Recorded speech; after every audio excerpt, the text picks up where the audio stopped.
Welcome students. तो आज का लेक्चर बहुत ही नॉलेजेबल और इंटरेस्टिंग होने वाला है। आज अपन बात करेंगे जो 7 बेस एसआई यूनिट्स हैं उनकी डेफिनेशंस के बारे में और जो 2 सप्लीमेंट्री यूनिट्स हैं उनके बारे में। तो चलिए फिर फटाफट से आज की इस क्लास को शुरू किया जाए।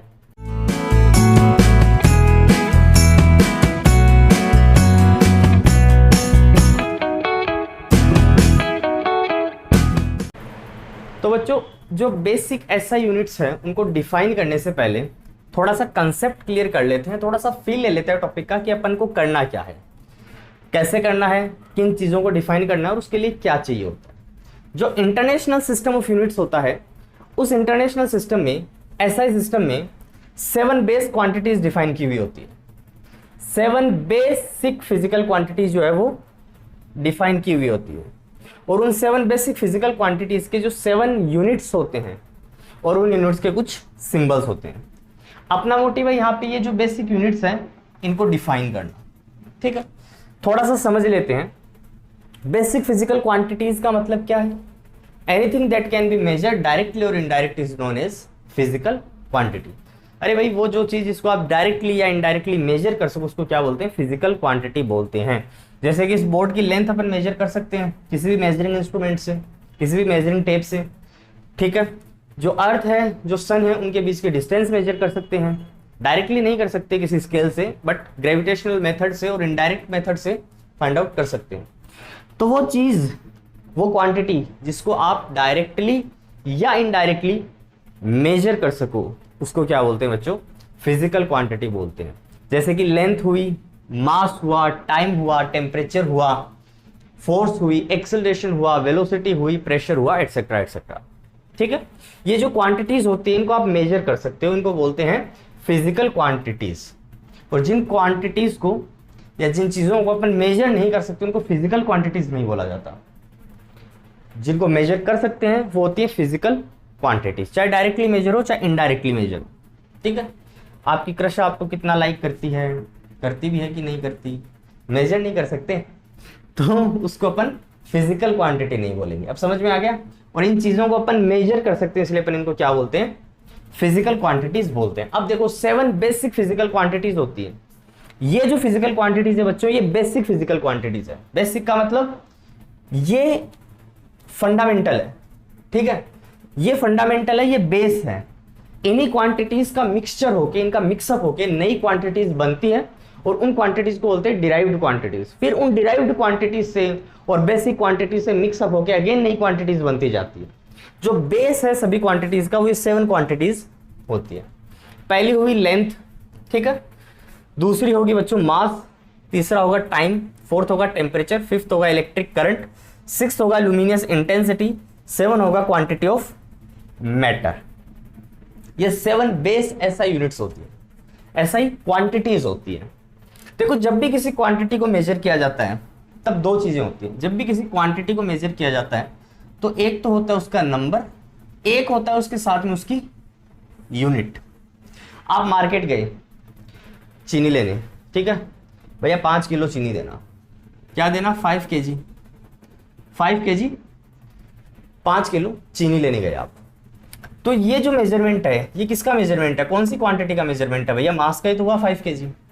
क्या मैं इसको ऐसे लिख सकता हूं 5 kg इंटू या 5 इंटू 1 kg? 5 kg को मैं ऐसे लिख सकता हूं 5 इंटू 1 kg, बिल्कुल लिख सकता हूं। तो कहने का मतलब ये है यूनिट। यूनिट का मतलब क्या होता है? ये जो यूनिट वर्ड है, यूनिट का मतलब क्या होता है? 1। यूनिट का मतलब होता है 1, एक। ये जो 1 kg है ये क्या होगा बच्चों? इस मास की यूनिट होगी। अभी समझ में आया? 1 kg, आपको कहने का मतलब 1 kg पता होना चाहिए। जब 1 kg पता होगा तभी तो आप 5 kg लेके आओगे। अरे भाई, जब आपको 1 kg पता होगा तभी तो आप ये बोल सकते हो कि इसके 5 मल्टीपल में मेरे को कोई चीज चाहिए। जब मैं इसका 5 मल्टीपल कर दूंगा तो मुझे 5 kg मिल जाएगा। इसके लिए मुझे 1 kg पता होना चाहिए। यूनिट जो स्टैंडर्ड है, जो 1 kg है वो पता होना चाहिए। ऐसे मान लो, अगर मैं बोलता हूँ कि मान लो ये जो बोर्ड है, इस बोर्ड की जो लेंथ है वो मान लो कि सपोज कर लो कि भैया 2 मीटर है। ठीक है नहीं, इतना बड़ा नहीं है, बहुत छोटा है, दिक्कत होती है लिखने में। 2 मीटर है। देखो, मान लो इसकी जो लेंथ है वो 2 मीटर है, तो 2 मीटर को मैं ऐसे लिख दूंगा भैया 2 इंटू 1 मीटर, सिंपल। तो आपको 2 मीटर के लिए पहले ये पता होना चाहिए 1 मीटर कितना होता है। 1 मीटर कितना होता है, ऐसे ही 1 सेकेंड कितना होता है, 1 केजी कितना होता है, समझ रहे हो, 1 एम्पियर कितना होता है। तो ये जो 1 होता है ना, इसे ही बोलते हैं बच्चों यूनिट। किसी भी क्वांटिटी को मेजर करते हैं तो देखो, एक तो होता है उसका नंबर, एक होती है उसकी यूनिट। अगर ये यूनिट आपको पता होगी, अगर आपको 1 का पता होगा तो आप 5, 4, 3 जो भी आप चाहो उसको फाइंड आउट कर सकते हो। तो अपना मोटिव यहाँ पे ये है कि ये जो यूनिट है, जो बेसिक क्वांटिटीज की जो बेसिक यूनिट्स हैं, उन बेसिक यूनिट्स को क्या करना बच्चों, यहाँ पे डिफाइन करना। ये अपना यहाँ पे पहला मोटिव है, ठीक है। तो अब देखो, जो लेंथ होती है उसकी जो एसआई यूनिट होती है वो होती है मीटर। वो क्या होती है, मीटर, और उसका सिंबल होता है एम। उसके बाद में सेकंड जो बेसिक फिजिकल क्वांटिटी होती है वो होती है मास। उसकी बेसिक यूनिट होती है किलोग्राम और उसका सिंबल होता है केजी।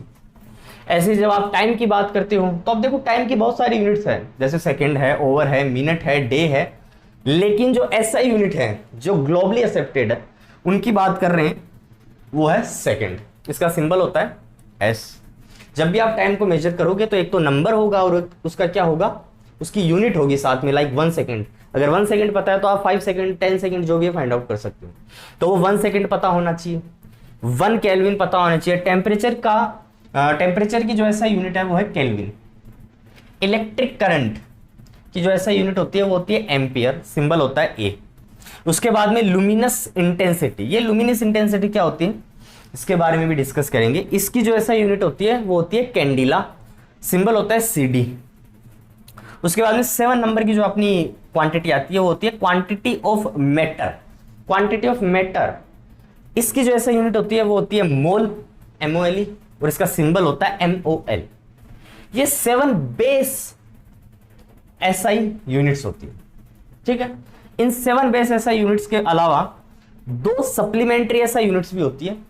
पहली सप्लीमेंट्री जो क्वांटिटी होती है वो होती है प्लेन एंगल, और उसकी जो SI यूनिट होती है वो होती है रेडियन, सिंबल होता है RAD। और जो सेकंड अपनी क्वांटिटी होती है फिजिकल क्वांटिटी वो होती है सॉलिड एंगल। सप्लीमेंट्री क्वांटिटीज है 2 एक्स्ट्रा, ऐसे मान लो। तो इसकी जो यूनिट होती है वो होती है स्टीरेडियन और उसका सिंबल होता है SR। तो कुल मिला के 7 बेस क्वांटिटीज हुई, 2 क्या हुई, सप्लीमेंट्री क्वांटिटीज।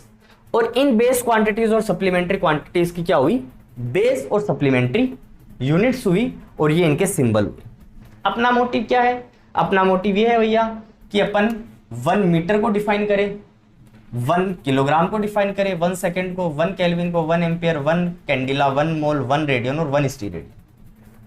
अपन ये चाहते हैं कि जो यूनिट्स हैं, जो 1 है सबका 1 स्टार्टिंग का बेस, वो सबका डिफाइन होना चाहिए, तभी तो आप उसके बेस पे किसी दूसरी क्वांटिटी को और अमाउंट में मेजर कर सकते हो। अदरवाइज तो मेजरमेंट ही पॉसिबल नहीं होगा ना। आप बोल रहे हो भैया 5 केजी चीनी चाहिए, तो उसमें आपको 1 केजी पता होना ही चाहिए, तभी 5 केजी होगा, उस 1 से ही 5 निकलेगा। तो आपको जितनी भी बेस क्वांटिटीज है और सप्लीमेंट्री क्वांटिटीज है, उनकी बेस और सप्लीमेंट्री जो यूनिट्स है उनके बारे में पता होना चाहिए, उनकी डेफिनेशन पता होनी चाहिए, उनको कैसे डिफाइन किया गया ये पता होना चाहिए। तो आज के लेक्चर में अपन बात करेंगे ये जो टॉप 4 क्वांटिटीज हैं, लेंथ की, मास की, टाइम की और टेम्परेचर की। ये जो बेस क्वांटिटीज हैं इनके बारे में। बाकी का जो अपना बचा हुआ पोर्शन है वो इसके सेकंड लेक्चर में, इस लेक्चर के सेकंड पार्ट में आपको मिल जाएगा, ठीक है। तो अपन डिफाइन करना चाहते हैं लेंथ के लिए 1 मीटर, मास के लिए 1 किलोग्राम, टाइम के लिए 1 सेकेंड और टेम्परेचर के लिए 1 केल्विन को। और केल्विन के साथ में, टेम्परेचर के साथ में अपन कोशिश करेंगे कि इलेक्ट्रिक करंट को भी डिफाइन कर सकें। आज कोशिश करेंगे इस लेक्चर में 4 या 5 क्वांटिटीज को अच्छे से डिफाइन कर दें। बाकी बची हुई जितनी भी क्वांटिटीज रहेंगी उनको इस लेक्चर के सेकंड पार्ट में अपन कवर करेंगे। अदरवाइज आज का लेक्चर फिर बहुत ज़्यादा लेंदी हो जाएगा, तो इनको अच्छे से समझते हैं। कोशिश करेंगे बियॉन्ड एनसीईआरटी जाने का, जो एनसीईआरटी में दे रखा है उससे बाहर कुछ अच्छे से पढ़ने का, क्योंकि ये जो 5 आउट ऑफ जो 7 क्वांटिटीज होती हैं, या जो 5 आउट ऑफ 7 बेसिक यूनिट्स हैं, उनको 2019 में सीजीपीएम ने रीडिफाइन कर दिया था 2019 में। इन 7 में से 5 जो ऐसा यूनिट्स हैं 7 में से 5 ऐसा यूनिट्स को 2019 में रीडिफाइन कर दिया गया और एनसीईआरटी में अभी तक वो पुरानी डेफिनेशन से चली आ रही है। तो अपन चाहते हैं कि जो पुरानी वाली है प्लस जो नई डेफिनेशंस है, जो रीडिफाइंड चीजें हैं, उनको भी आज पढ़े अच्छे से, ताकि पता चले कि क्या जरूरत पड़ी कि उन जो क्वांटिटीज को, उन बेसिक यूनिट्स को रीडिफाइन करना पड़ा, उस रीडेफिनेशन की आवश्यकता अपन को क्यों हुई, ये अपन आज जाने की कोशिश करेंगे। तो स्टार्ट करें, 1 मीटर को डिफाइन करना स्टार्ट करें। ठीक है चल, तो देखो बात करते हैं मीटर की, जो पहली अपनी ऐसा यूनिट है उसके बारे में। 1 मीटर को कैसे डिफाइन किया हुआ है? 1 metre is defined as the length of the path travelled by light. Wording पे ध्यान देना बच्चों, ट्रेवल्ड बाय लाइट। लाइट जो पाथ ट्रेवल करेगी उसकी लेंथ, उस लेंथ को 1 मीटर बोलते हैं। इन वैक्यूम, वैक्यूम में during a time interval of this of a second, full stop. क्या बोलना चाह रहे हैं डेफिनेशन में? देखो 1 मीटर को ऐसे डिफाइन कर रखा है कि 1 सेकेंड के इतने फ्रैक्शन में लाइट जो डिस्टेंस ट्रेवल करती है, यहां से लाइट को स्टार्ट किया, इतना सेकेंड, 1 सेकेंड का इतना फ्रैक्शन, बहुत कम है ध्यान रखना, उतने टाइम में लाइट जितना डिस्टेंस ट्रेवल करेगी उसको क्या बोलते हैं अपन?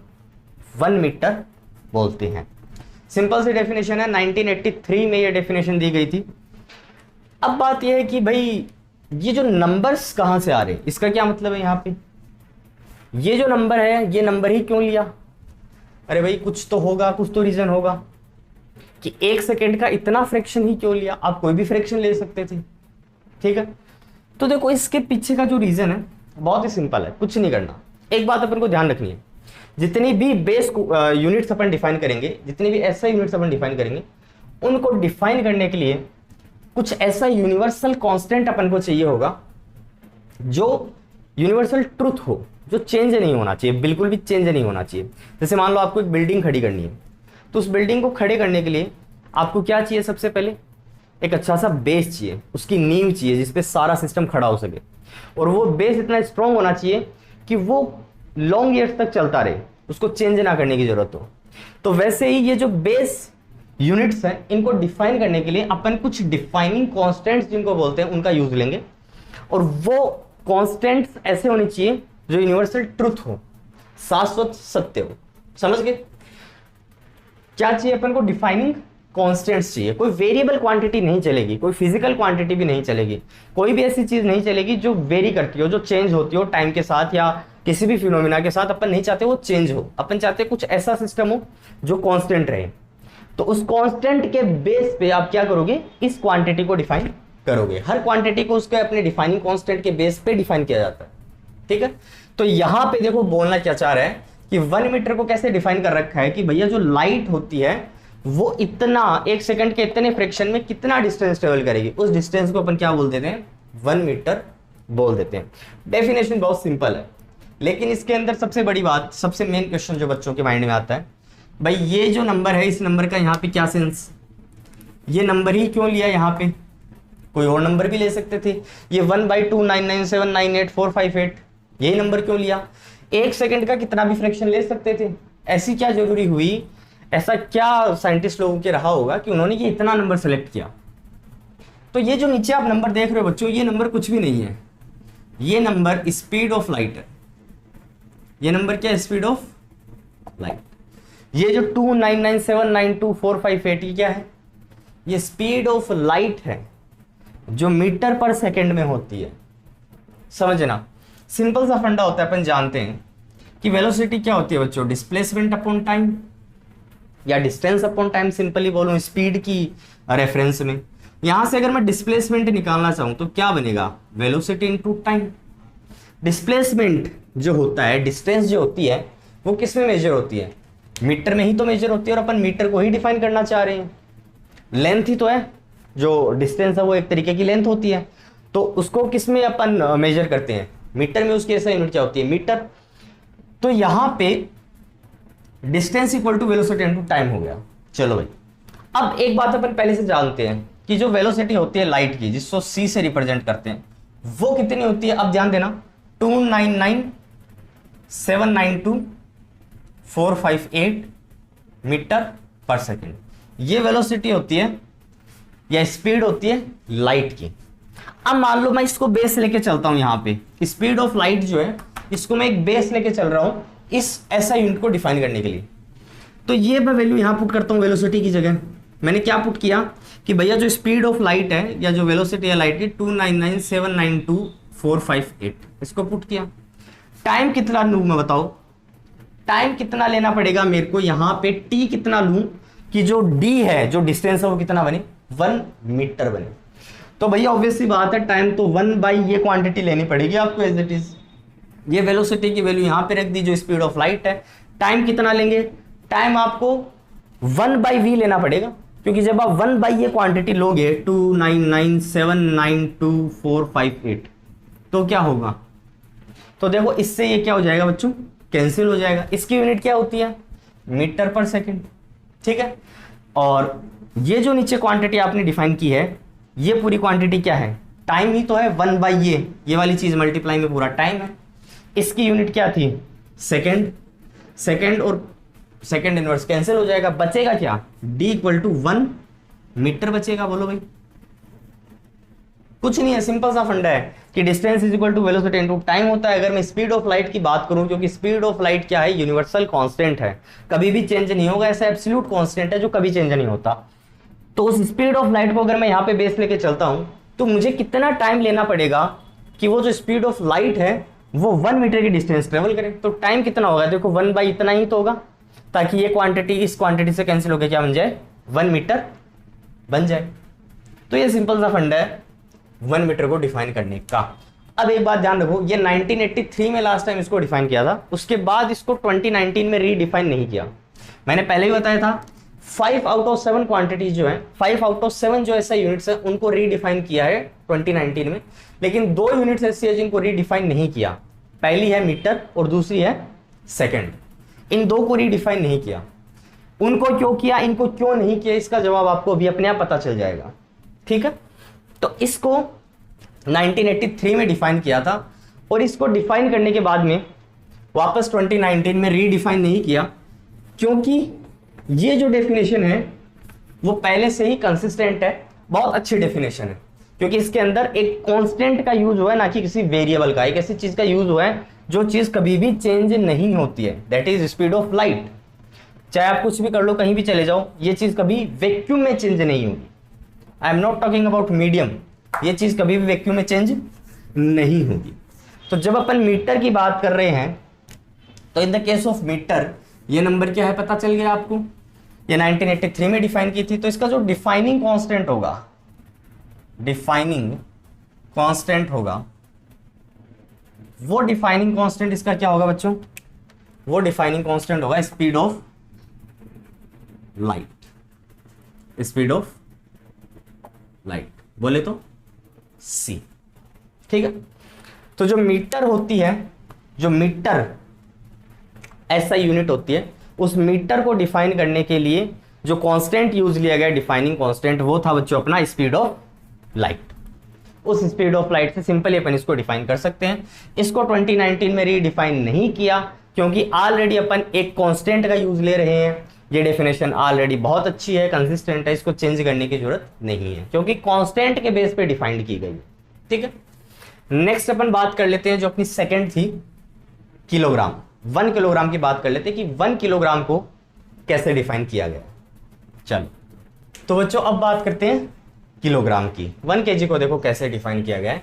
1 kilogram is defined as the mass of prototype cylinder of platinum iridium alloy.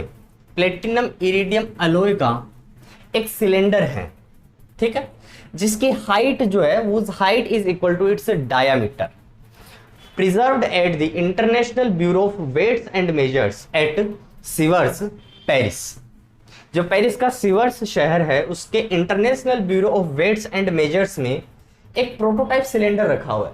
ये देखिए आपको दिख रहा है। इस प्रोटोटाइप सिलेंडर की जो हाइट है वो उसके डायमीटर के इक्वल है। इस सिलेंडर को क्या लेके चलते हैं अपन, एक स्टैंडर्ड 1 किलोग्राम लेके चलते हैं, ठीक है। ये ओल्ड स्टैंडर्ड है बच्चा लोग, 1889 का ओल्ड स्टैंडर्ड है। पहले क्या था, एक प्लेटिनम इरिडियम अलॉय का बना हुआ एक सिलेंडर था। उस सिलेंडर को यहाँ पे रखा हुआ था अच्छे से बॉक्स के अंदर, ग्लास के अंदर पैक करके, और उसी को क्या लेके चलते थे अपन, 1 किलोग्राम का स्टैंडर्ड लेके चलते थे कि भैया देखो ये 1 किलोग्राम है, ना इससे ऊपर ना इससे कम। कोई भी चीज़ अगर आपको देखनी है 1 kg कितनी होगी तो इससे कंपेयर कर लो।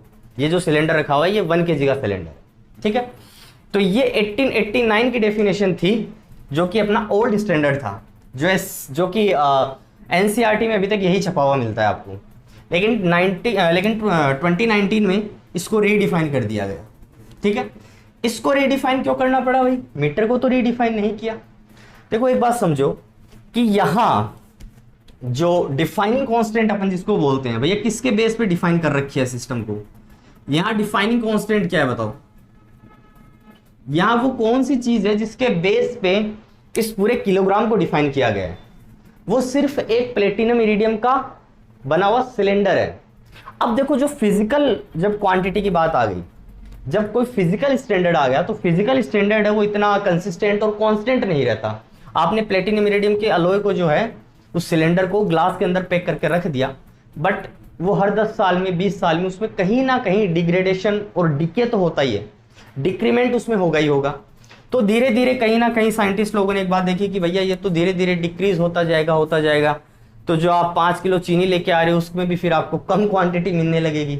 तो इसको चेंज करने की उन्हें जरूरत महसूस हुई, क्योंकि यहाँ पे कोई कांस्टेंट चीज नहीं थी। यहाँ पे जो आपने बेस ले रखा था इसको, यूनिट को डिफाइन करने के लिए, वो बेस था आपका प्लेटिनम इरिडियम का सिलेंडर, जो कि एक फिजिकल क्वांटिटी है, एक फिजिकल सिस्टम है। उस फिजिकल सिस्टम में धीरे धीरे टाइम की रेस्पेक्ट में चेंजिंग होती है, चाहे देखो लिविंग चीज हो चाहे नॉन लिविंग चीज हो। जो टाइम है उस टाइम का इफेक्ट तो हर चीज पे होता है। आने वाले 50 साल में, 100 साल में धीरे धीरे इसमें चेंजिंग आने लगती है, धीरे धीरे जो है इसमें डिक्रीमेंट होने लगता है इसके मास में। तो इस समस्या से छुटकारा पाने के लिए, इस प्रॉब्लम को सॉल्व आउट करने के लिए क्या किया, 2019 में 2019 में इस डेफिनेशन को पूरा रीडिफाइन किया गया। तो बात करते हैं, ये तो था इसका ओल्ड स्टैंडर्ड, अब बात करते हैं इसके न्यू स्टैंडर्ड की, कि न्यू स्टैंडर्ड इसका कैसे डिफाइन किया। अब देखो बच्चों, जो किलोग्राम की जो लेटेस्ट डेफिनेशन है 2019 की, वो क्या बोलती है, वो ये बोलती है, it is defined by taking the fixed numerical value of the Planck's constant H to be 6.626 into 10 to the power minus 34 joule second or 6.626 into 10 to the power minus 36 kg meter square per second, where the meter and second are defined in terms of speed of light and atomic transition frequency। कुछ समझ में नहीं आया? देखो क्या बोल रहे हैं, 2019 में उस डेफिनेशन को इन्होंने चेंज किया, इस ऐसा यूनिट को रीडिफाइन किया, जो कि जरूरी था क्योंकि वहां पे कोई डिफाइनिंग कांस्टेंट नहीं था, वो चीज जो थी डिके कर रही थी टाइम के साथ में। तो इन्होंने क्या किया, एक डिफाइनिंग कांस्टेंट लिया 1 किलोग्राम को डिफाइन करने के लिए, और उस डिफाइनिंग कांस्टेंट को यहां बच्चों अपन बोलते हैं, उस डिफाइनिंग कांस्टेंट को अपन बोलते हैं प्लैंक्स कांस्टेंट, प्लैंक्स कांस्टेंट, जिसको H से रिप्रेजेंट किया जाता है, और जिसकी वैल्यू कितनी होती है, इतनी वैल्यू होती है। अब समझो इसको, पहली बात तो प्लैंक्स कांस्टेंट क्या चीज होती है भाई। जो प्लैंक्स कांस्टेंट होता है वो ये बताता है कि स्पेसिफिक रेडिएशन की जो स्पेसिफिक फ्रीक्वेंसी की जो रेडिएशन होगी, या जो स्पेसिफिक फ्रीक्वेंसी की लाइट इमिट हो रही है, उसके फोटोन में कितनी एनर्जी होगी। जो लाइट होती है, जो रेडिएशन होती है, वो जो एनर्जी ट्रांसफर करती है छोटे छोटे पैकेट्स की फॉर्म में करते हैं, जिन पैकेट्स को अपन बोलते हैं क्वांटा या फिर फोटोन। तो जो फोटोन होगा किसी भी स्पेसिफिक फ्रीक्वेंसी का, उस फोटोन में कितनी एनर्जी कंटेन होगी, प्लैंक्स कांस्टेंट उसको बताता है।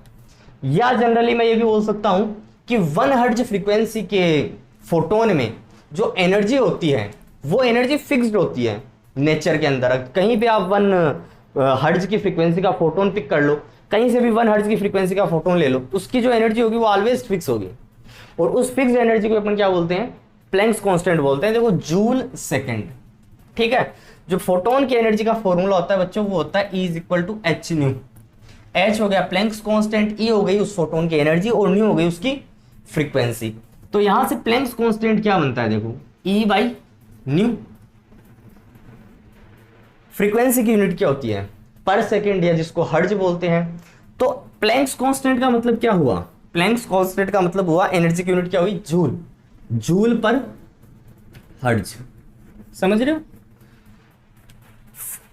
प्लैंक्स कांस्टेंट की यूनिट क्या हुई? जूल पर हर्ट्ज, या आप इसको बोल सकते हो पर सेकंड रखोगे तो सेकंड ऊपर चक जाके क्या बन जाएगा? जूल सेकंड बन जाएगा। तो प्लैंक्स कांस्टेंट ऐसा कांस्टेंट है जो यूनिवर्सल कांस्टेंट है, बिल्कुल चेंज नहीं होता है नेचर में। आप 1 हर्ट्ज की फ्रीक्वेंसी का फोटोन लोगे तो उसमें कितनी जूल एनर्जी होगी बच्चों? इतनी जूल एनर्जी होगी, ये फिक्स्ड है हमेशा। ठीक है, तो अपन ने बोल दिया जूल पर हर्ट्ज, ये होता है प्लैंक्स कांस्टेंट।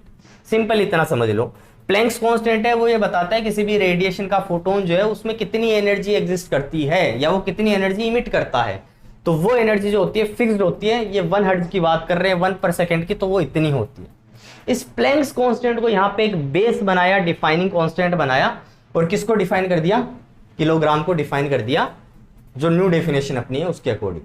तो जो प्लैंक्स कांस्टेंट होता है बच्चों को क्या होता है? 6.623 10⁻³ जूल सेकंड। इस प्लैंक कांस्टेंट को मेजर करने के लिए एक मशीन होती है जिसको बोलते हैं काइबल बैलेंस। ये काइबल बैलेंस जो मशीन है, इससे क्या किया जाता है? प्लैंक्स कांस्टेंट को बहुत ही ज्यादा एक्यूरेटली मेजर किया जाता है। इसकी आगे वैल्यू कुछ और भी है, लेकिन अपन 2 या 3 डेसिमल्स तक लेके चले तब भी ठीक है, कोई दिक्कत नहीं है। तो फिलहाल काइबल बैलेंस से इसकी प्लैंक्स कांस्टेंट की वैल्यू को डिटरमाइन किया जाता है। तो वो जो प्लैंक्स कांस्टेंट होता है वो इतना होता है। ये बता रहा है कि भैया इस किसी भी फोटोन में जो एनर्जी होगी, जो यूनिट फ्रीक्वेंसी वाले फोटोन में, वो कितनी होगी? इतनी एनर्जी होगी, जूल सेकंड। और अपन इसको क्या बोलते हैं? देखो क्या बोल सकते हैं? जूल सेकंड को ओपन करने पे केजी मीटर स्क्वायर पर सेकंड भी बोल सकते हैं। भैया कैसे बोल सकते हैं बताओ? जो जूल है, अगर मैं जूल को ओपन करूं तो जूल कैसे ओपन होता है? अगर आप E = mc स्क्वायर से करो या वर्क = फोर्स इंटू डिस्प्लेसमेंट से करो, एक ही बात है। क्या होता है? केजी मीटर स्क्वायर पर सेकंड स्क्वायर। ये केजी मीटर स्क्वायर पर सेकंड स्क्वायर और ये सेकंड, एक सेकंड से एक सेकंड कैंसिल हो जाएगा। क्या बनेगा? केजी मीटर स्क्वायर पर सेकंड ही तो बनेगा भाई, ये भी बोल सकते हैं। तो प्लैंक्स कांस्टेंट की जो यूनिट होती है वो होती है जूल सेकंड या केजी मीटर स्क्वायर पर सेकंड। अब आपके पास में मीटर ऑलरेडी डिफाइन है बच्चों, किसकी फॉर्म में? किसके बेसिस पे? अभी अपन ने पढ़ा था स्पीड ऑफ लाइट के बेसिस पे। जो सेकंड है वो भी ऑलरेडी डिफाइंड है, अपन ने नहीं पढ़ा लेकिन 2019 से पहले डिफाइंड है। मीटर से भी पहले का डिफाइंड है सेकंड। अपन ने मीटर डिफाइन करने में भी यूज लिया था बच्चों सेकंड का, 1/299 कुछ फ्रैक्शन था, उस सेकंड के फ्रैक्शन में जितना डिस्टेंस ट्रेवल करती है लाइट, क्योंकि जो सेकंड है वो सबसे पहले डिफाइन किया गया था। ठीक है, तो सेकंड भी आपका डिफाइंड है, आप जानते हो 2019 तक जानते थे, अभी अपन पढ़ेंगे कि जो सेकंड है वो डिफाइंड होता है किसकी फॉर्म में? एटॉमिक ट्रांजिशन फ्रीक्वेंसी की फॉर्म में। जो डिफाइनिंग कांस्टेंट होता है मीटर का वो क्या होता है? Speed of light. और जो डिफाइनिंग कांस्टेंट होता है ना सेकंड का, अभी अपन नेक्स्ट डिस्कस करेंगे, उसका होता है एटॉमिक ट्रांजिशन फ्रीक्वेंसी। कहने का मतलब ये है मीटर आपको पता है क्या होता है, सेकंड भी आपको पता था 2019 तक कि क्या होता है। तो जब दोनों चीजें पता है आपको, तो फिर आप यहां से किलोग्राम सिंपली डिफाइन कर सकते हो। आप इनका कुछ ऐसा कॉम्बिनेशन बना सकते हो कि ये क्वांटिटी इस क्वांटिटी से कैंसिल आउट हो जाए और आपके पास बचे क्या? प्लैंक्स कांस्टेंट की फॉर्म में H = 1 kg बचे। तो प्लैंक्स कांस्टेंट की फॉर्म में आपका क्या डिफाइन हो जाएगा? 1 kg यहाँ पे डिफाइन हो जाएगा।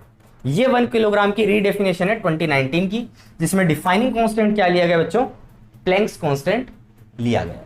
ठीक है, अब बात करते हैं अपन अपनी जो थर्ड ऐसा यूनिट है उसके बारे में, जो है सेकंड, जो सबसे पहले डिफाइन की गई थी। उसी के बेस पे मीटर डिफाइन हुआ है, ध्यान रखना, और उसी के बेस पे किलोग्राम भी डिफाइन हुआ है। तो अभी अपन बात करते हैं सेकंड के बारे में। तो देखो बच्चों, सेकंड की डेफिनेशन जो है वो अपन को क्या बोलती है? 1 second is the duration of, again कुछ नंबर दे रखा है 91926317770 periods of the radiation corresponding to the transition between 2 hyperfine levels of the ground state of cesium-133 atom।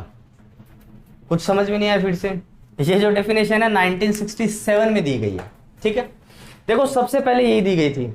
जो मीटर की डेफिनेशन थी वो कितने की थी? 1987 89 कुछ थी, ये 1967 की है।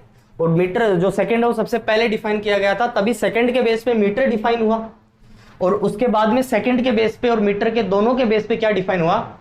2019 में किलोग्राम डिफाइन हुआ, समझ रहे हो। तो इस टाइप से थोड़ा इनको एडजस्ट कर सकते हैं अपन अगर चाहें तो देखो ये क्या बोलना चाह रहा है, ये बोल रहा है कि भैया जो सीजियम 133 का एटम होता है वो ग्राउंड स्टेट में होता है, तो जब आप उसको एनर्जी देते हो तो वो हाइपरफाइन लेवल्स के बीच में ट्रांजिशंस करता है, वाइब्रेट करता है। तो जब इतने नंबर ऑफ वाइब्रेशंस वो कंप्लीट कर लेता है, और इतने नंबर ऑफ वाइब्रेशन कंप्लीट करने में जो टाइम टेकन होगा उसका, उस टाइम को अपन कितना बोल देते हैं बच्चों, 1 सेकेंड बोल देते हैं। अब फिर से वही बात, इतना ही नंबर क्यों लिया, इतने ही वाइब्रेशन क्यों लिए, सीजियम का आइटम ही क्यों लिया, क्वेश्चन तो यही बनते हैं। देखो जो एनसीईआरटी है उसमें एक टेबल बना रखी होती है, ये बेसिकली जो टॉपिक है 11th क्लास का टॉपिक है, तो इसमें एक टेबल बना रखी होती है और नीचे उस टेबल में अभी भी यही लिखा हुआ है कि अगर आप चाहो तो इस चीज को पढ़ सकते हो, वरना एग्जाम के पॉइंट ऑफ व्यू से इंपॉर्टेंट नहीं है, इन चीजों को याद करने की जरूरत नहीं। माने एग्जाम के पॉइंट ऑफ व्यू से इंपॉर्टेंट नहीं है, लेकिन आपको पता होना चाहिए कि एटलीस्ट ये जो नंबर्स है ये कहाँ से आ रहे हैं, इनके पीछे का क्या लॉजिक है, ये चीजें क्यों ली गई है और इनको रीडिफाइन करने की जरूरत क्यों पड़ी। एनसीईआरटी ने अभी तक अपडेट नहीं किया सिलेबस, वही 19 के डेफिनेशंस उनमें प्रिंट कर रखे हैं, लेकिन अपन कोशिश कर रहे हैं कि 2019 के भी इनके साथ साथ में पढ़ते जाएं। 1 मीटर थी और 1 सेकंड था, ये दो क्वांटिटीज दो यूनिट्स ऐसी थी जिनको 2019 में रीडिफाइन नहीं किया। सेकंड को भी रीडिफाइन नहीं किया, उसका रीजन भी पता चल जाएगा। तो ये जो नंबर है ये नंबर कुछ भी नहीं है, ये जो नंबर है वो क्या है, वो है फ्रीक्वेंसी सीजियम 133 एटम की। क्या है बच्चों, फ्रीक्वेंसी है। फ्रीक्वेंसी का मतलब क्या होता है, नंबर ऑफ ऑसिलेशन या number of vibrations per unit time. कोई भी चीज जो है वो कितने वाइब्रेशंस कर रही है यूनिट टाइम में, मतलब कि 1 सेकेंड में, उसको बोलते हैं उसकी फ्रीक्वेंसी। तो जब भी सीजियम 133 एटम को एक्साइट किया जाता है तब वो ऑलवेज एक स्पेसिफिक टाइम इंटरवल में इतने ही नंबर ऑफ वाइब्रेशंस शो करता है। आवाज से समझिए, जब भी उसको हीट करेंगे या एनर्जी देंगे तो वो ऑलवेज एक स्पेसिफिक टाइम इंटरवल में, इस टाइम इंटरवल में इतने number of vibrations he show करेगा, 9192631770। और ये जो ट्रांजिशंस, ये जो वाइब्रेशंस होंगे, इनको जो कंप्लीट करने में टाइम लिया जाएगा, उस टाइम को अपन ने क्या बोल दिया, सेकंड बोल दिया भैया। अब देखो इसका जो डिफाइनिंग कांस्टेंट है, वो डिफाइनिंग कांस्टेंट क्या होता है, इसको किस बेस पे अपन डिफाइन कर रहे हैं, इसको अपन डिफाइन कर रहे हैं फ्रीक्वेंसी के बेस पे। ये क्या है, ये कुछ नहीं है, सीजियम 133 एटम की फ्रीक्वेंसी है कि भैया जब भी आप इसको हीट करोगे तो ये इतने नंबर ऑफ वाइब्रेशन करने में ऑलवेज एग्जैक्टली सेम टाइम लेगा, और उस टाइम को अपन ने क्या बोल दिया, 1 सेकेंड, कभी भी चेंज नहीं होगा, कांस्टेंट है ये। तो यहां पे जो अपना डिफाइनिंग कांस्टेंट है बच्चों, डिफाइनिंग कांस्टेंट है, वो डिफाइनिंग कांस्टेंट क्या है, अभी अपन ने किलोग्राम की डेफिनेशन में भी देखा था कि मीटर को डिफाइन किया स्पीड ऑफ लाइट के बेस पे, और अपन ने इसको सेकंड को डिफाइन कर रहे हैं एटॉमिक ट्रांजिशन फ्रीक्वेंसी, या जनरली फ्रीक्वेंसी भी बोल सकते हैं आप, उसके बेस पे। तो यहां जो डिफाइनिंग कांस्टेंट है वो है atomic transition frequency, atomic transition frequency के बेस पे यहां डिफाइन किया है। अब दूसरा क्वेश्चन ये आता है कि सीजियम 133 का एटम ही क्यों लिया, कोई दूसरा एलिमेंट भी ले सकते थे, उसका ट्रांजिशन देख सकते थे, उसके वाइब्रेशन देख सकते थे, और वो जितना वाइब्रेशन करने में टाइम ले रहा था उसको 1 सेकंड बोल सकते थे। सीजियम 133 एटम लेने के पीछे का एक मेन रीजन ये है कि सीजियम 133 के जो ग्राउंड स्टेट से अपर लेवल्स जो होते हैं, जिनको अपन बोल रहे हैं हाइपरफाइन लेवल्स, ये देखिए, तो जो ट्रांजिशन लेवल्स होते हैं सीजियम 133 के, उन ट्रांजिशन लेवल्स में इतना सफिशिएंट गैप होता है कि अपन अच्छे से डिटरमाइन कर सकते हैं कि कितने नंबर ऑफ वाइब्रेशंस इस एटम ने किए हैं। ये हायर लेवल में जाएगा, फिर लोअर में आएगा, फिर हायर में जाएगा, तो इतने नंबर ऑफ ट्रांजिशंस इसने करने में कितना टाइम लिया है, या ये ट्रांजिशंस काउंट करना जो है बहुत ही ईजी होता है इन the case of caesium 133 atom. इसके जो लेवल्स हैं उन लेवल्स में सफिशिएंट स्पेस होता है, जो अच्छे से ये मेजर किया जा सकता है कि हाँ भाई अब इतने नंबर ऑफ ट्रांजिशन हो गए तो 1 सेकेंड हो गया, ठीक है। एटॉमिक क्लॉक भी बोलते हैं इसको, ये पूरा एटॉमिक क्लॉक का सिस्टम है। तो इसीलिए सीजियम 133 एटम के बेस पे अपन ने क्या किया, सेकेंड को डिफाइन कर रखा है, इसको रीडिफाइन नहीं किया 2019 में। वही बात, इसको रीडिफाइन करने की जरूरत नहीं है, क्योंकि ऑलरेडी एक ऐसा कांस्टेंट लेके चल रहे हैं अपन, ऐसी फ्रीक्वेंसी लेके चल रहे हैं जो कभी चेंज नहीं होती यूनिवर्स में। आप सीजियम 133 लो, उसको आप एक्साइट करो, उसकी जो फ्रीक्वेंसी होगी ऑलवेज इतनी होगी। तो कहने का मतलब इसको भी अपन ने चेंज नहीं करना है, ये ऑलरेडी अच्छी डेफिनेशन है, अच्छे से अपनी फिट बैठ रही है सब चीजों पे, तो इसको चेंज करने की जरूरत नहीं है। तो 1967 में इसको डिफाइन किया, इसके बेस पे मीटर डिफाइन किया, और मीटर और सेकंड के बेस पे क्या डिफाइन किया अपना, किलोग्राम डिफाइन किया। ठीक है, अब एक क्वांटिटी की बात और कर लेते हैं, ज्यादा टाइम लेंथी लेक्चर नहीं बनाना चाहता मैं, एक क्वांटिटी की बात और करते हैं, बची हुई क्वांटिटी अपन इस लेक्चर के सेकंड पार्ट में करेंगे। बात कर लेते हैं अपन एम्पियर की।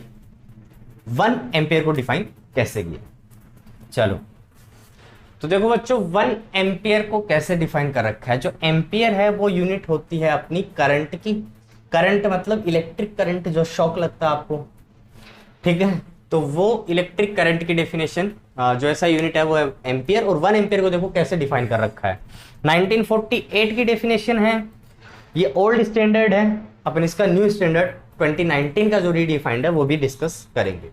देखो, if two parallel long wires kept 1 metre apart in vacuum carry equal currents in the same direction and there is a force of attraction of 2 into 10 to the power minus 7 Newton per meter of each wire, the current in each wire is said to be 1 ampere। कि आप दो long wire लो, उन wire को 1 metre distance से separate करके आप रख दो वैक्यूम के अंदर, उन दोनों वायर में सेम करंट फ्लो होना चाहिए, सेम डायरेक्शन में। अगर सेम डायरेक्शन में करंट फ्लो हो रहा है तो उन पे एक अट्रैक्शन की फोर्स लगती है। अगर वो फोर्स इतनी हो जाए तो आप क्या बोलोगे, ये फोर्स इतनी हो जाए वो भी पर मीटर पे, उस वायर के पर मीटर के सैंपल पे, तो आप क्या बोलोगे कि उन वायर्स में करंट कितना फ्लो हो रहा है, 1 एम्पियर फ्लो हो रहा है। नहीं समझ में आया? देखो ये जो चीज है, ये चीज जो 12th वाले बड़े बच्चे हो तो समझ जाएंगे, क्योंकि उनके आता है मैग्नेटिज्म में। जब भी दो वायर्स को रखा जाता है और उनमें करंट फ्लो करवाया जाता है, अगर करंट सेम डायरेक्शन में होता है तो ये दोनों वायर अट्रैक्ट करते हैं, अगर अपोजिट डायरेक्शन में करंट फ्लो होता है तो ये रिपेल करते हैं, क्योंकि इस वायर की मैग्नेटिक फील्ड में ये वायर रखा है और इसकी मैग्नेटिक फील्ड में ये वायर रखा है। और मैग्नेटिक फील्ड में जब चार्जेस यानी कि इलेक्ट्रॉन्स मूव करते हैं तो उन इलेक्ट्रॉन्स पे और उस वायर पे एक फोर्स लगती है। ठीक है, तो ज्यादा डीप में नहीं जाएंगे, पूरा कंसेप्ट जो है इसका 12th क्लास से कनेक्टेड है डेफिनेशन का, कि लॉन्ग वायर्स जो है वो आपके वैक्यूम में रखे हुए हैं, उनको 1 मीटर अपार्ट आपने रखा है, ये मान लो r जो है इनके बीच की डिस्टेंस है, इनमें करंट जो है मान लो I1 I2 जो है वो बिल्कुल सेम फ्लो कर रहा है। कहने का मतलब I1 is equal to I2 is equal to I है, सेम करंट फ्लो कर रहा है दोनों में। आपको नहीं पता कितना करंट फ्लो कर रहा है, दोनों का सेपरेशन कितना है, 1 मीटर का इनका सेपरेशन है। ये देखो कैप्ट 1 मीटर अपार्ट, और अगर इस टाइप से आप इनको रखते हो, 1 मीटर की डिस्टेंस पे आपने दोनों वायर रख दिए, उनमें सेम करंट फ्लो कर रहा है सेम डायरेक्शन में, तो क्या होता है, अट्रैक्शन होता है। अट्रैक्शन की फोर्स कितनी होनी चाहिए, 2 into 10 to the power -7। इतना अट्रैक्शन का फोर्स इन पे वर्क अगर करेगा तब अपन क्या बोलेंगे, ये जो करंट है, ये करंट कितना है बच्चों, 1 एम्पियर है। देखो जो फोर्स होती है यहां पे उसका फॉर्मूला होता है F/L is equal to mu naught I1 I2 upon 2πr। ये फॉर्मूला होता है, 12th क्लास में डिराइव किया जाता है। तो जो फोर्स होगी इनके बीच की म्यूचुअल अट्रैक्शन की, देखो अभी डिराइव कर देते हैं आपके सामने, समझ में आ जाएगा आपको, ये फॉर्मूला डिराइव होता है। अब यहां पर क्या बोल रहे हैं कि जो फोर्स होनी चाहिए वो कितनी होनी चाहिए भैया, 2 into 10 to the power -7। ठीक है, इतनी फोर्स अप्लाई होनी चाहिए। लेंथ है ये किसकी, वायर की, पर मीटर पे, यानी कि 1 मीटर। म्यू नोट की वैल्यू कितनी होती है भैया, म्यू नोट की वैल्यू होती है 4π into 10 to the power -7। ठीक है, I1 I2 same current flow कर रहा है, तो आपने वैल्यू पुट कर दी I1 I2 की, कितना हो गया I² अपॉन नीचे क्या बन रहा है 2πr।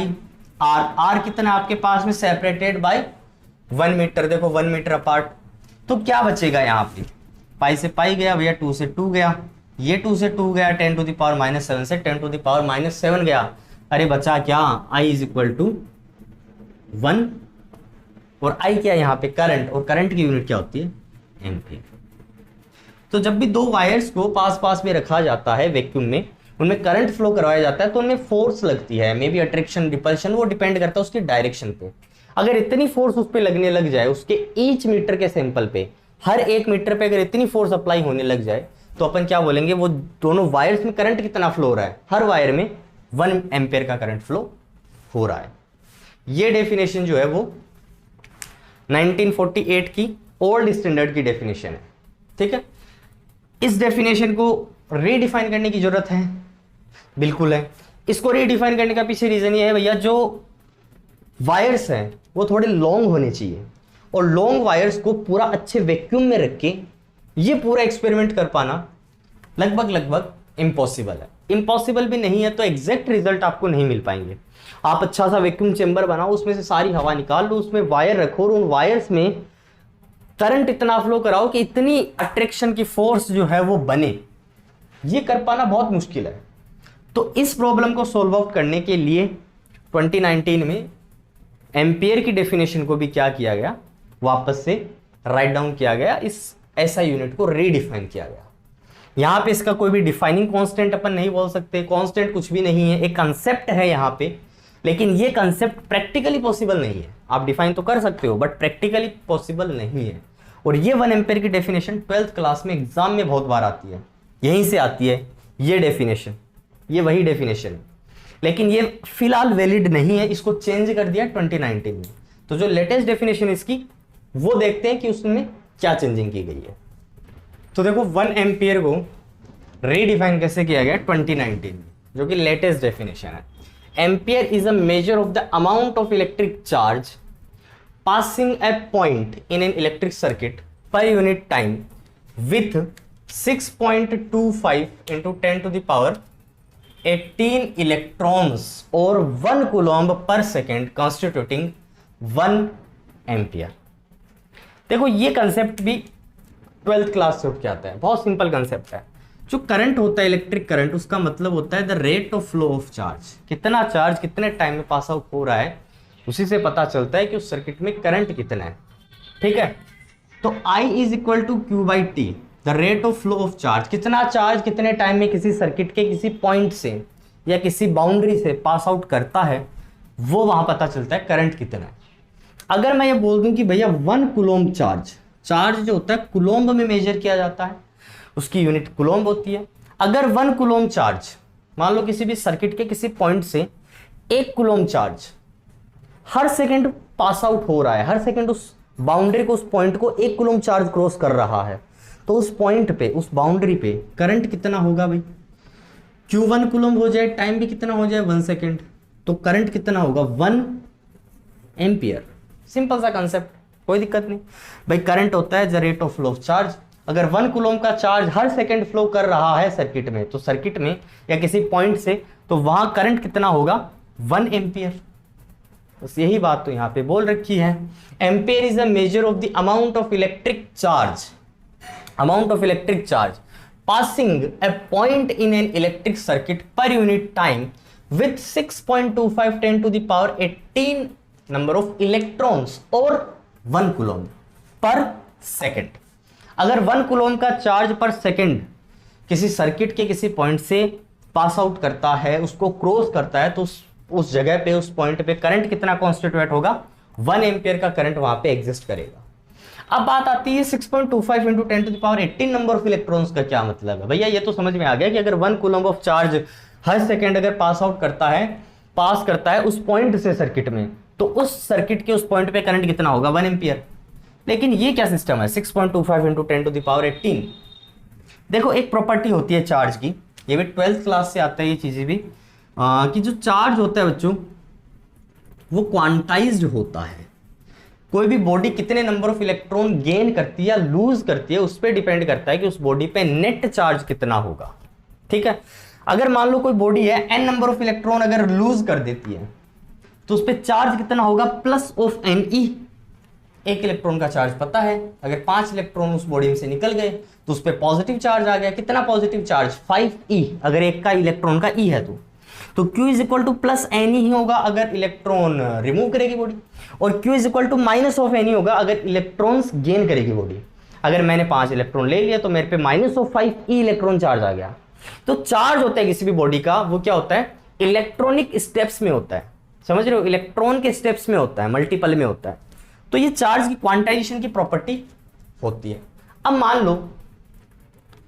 मान लो कि जो नंबर ऑफ इलेक्ट्रॉन्स जो बॉडी लूज कर रही है या गेन कर रही है, मान लेते इतने 6.25 into 10 to the power 18। मान लो किसी बॉडी ने इतने नंबर ऑफ इलेक्ट्रॉन लूज कर दिया, गेन कर लिए, तो प्लस माइनस लगा दूं, दोनों कंडीशन लेके चल रहे हैं।